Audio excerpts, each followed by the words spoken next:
a rumour going around that this performance poetry stuff is really modern like, but in fact it's been around for an awful long time. How long? About this long. Bang! The universe exists.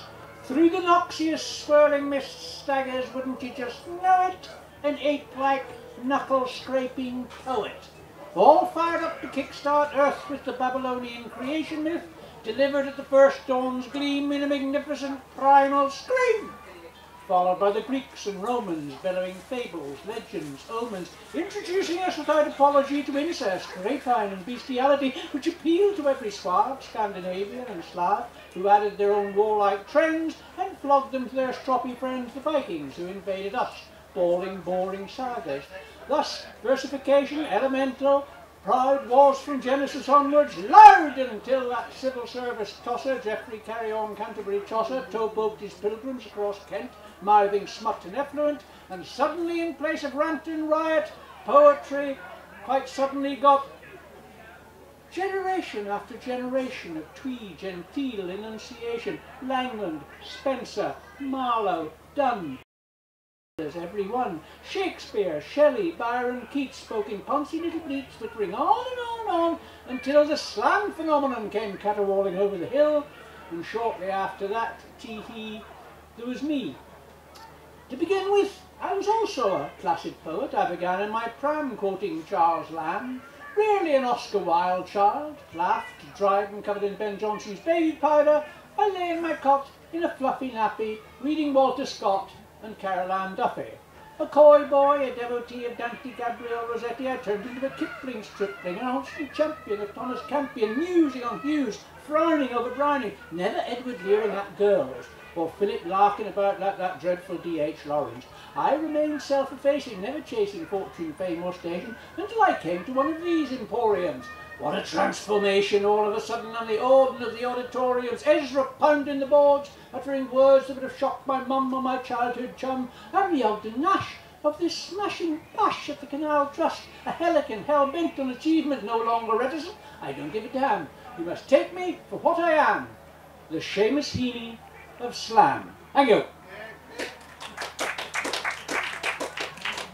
Okay, just for your diversification, let's go back about 1,000 years, move ourselves up to the English-Scottish border, and you will notice that I'm wearing the uniform of an occupying army. Got all that aboard? Smashing. Army. Petrus Poeticus Wytonus, Roman soldier, never served in a colder region. I guard this wall, which was built, they say, to keep the Picts and the Scots away. I've never seen one. It's quiet here, and it's Saturn's night, and I fancy a beer, so I'm off downtown, but I need some money. To get it, I have to use this funny contraption here in the wall itself, a mosaic set in a little shelf.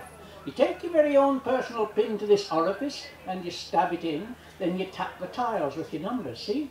I, IX, II, V.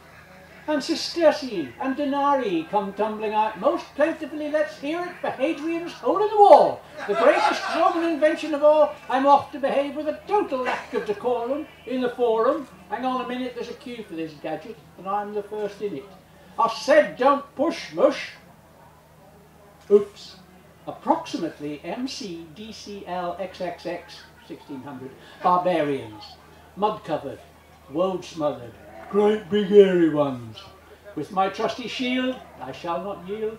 With my valiant sword, I defy the horde. Tell them at home, tell them in Rome, I fight. I am wounded, I stagger, I fall, defending Hadrian's hole in the wall. Thank you.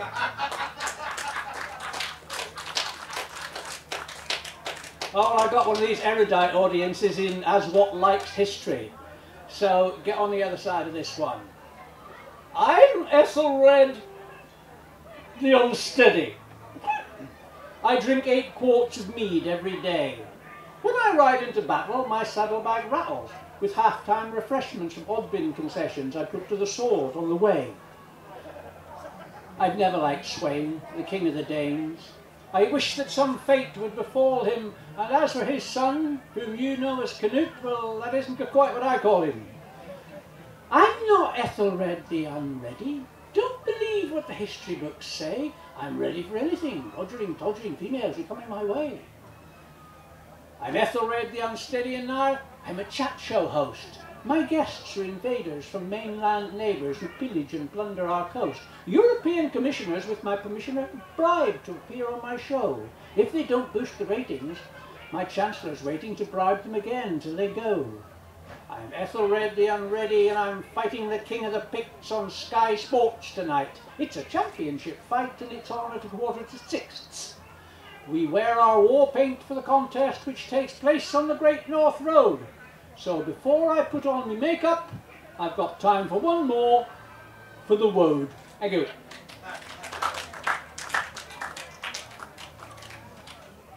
I'm in a spot of trouble. Here come many tons of rubble, occasioned by a sudden avalanche, while, stampeding from the east, a vicious wildebeest is about to stick its horns into my haunch. You'll have noticed that I am, well, to put it mildly, calm in what some might term a desperate situation, but I'm entitled to be cool. I have the perfect tool to ward off animal and inundation. I use my Swiss Army wife. She always saves my life. She deflects the falling rocks away from me, which lays out the fierce canoe. That's a wildebeest to you, which she serves up 3 hours later for my tea. She's got gadgets in her elbows, a chainsaw round her pelvis. She has implements where other folks have muscles. My missus has more uses than a wigwam has papooses, and there's not an ounce of rust in her corpuscles. Another day, another plight. I have crashed my microlight on a lonely Himalayan mountain top, and I'm clinging from a cliff with my fingers getting stiff above a sheer 800-metre drop.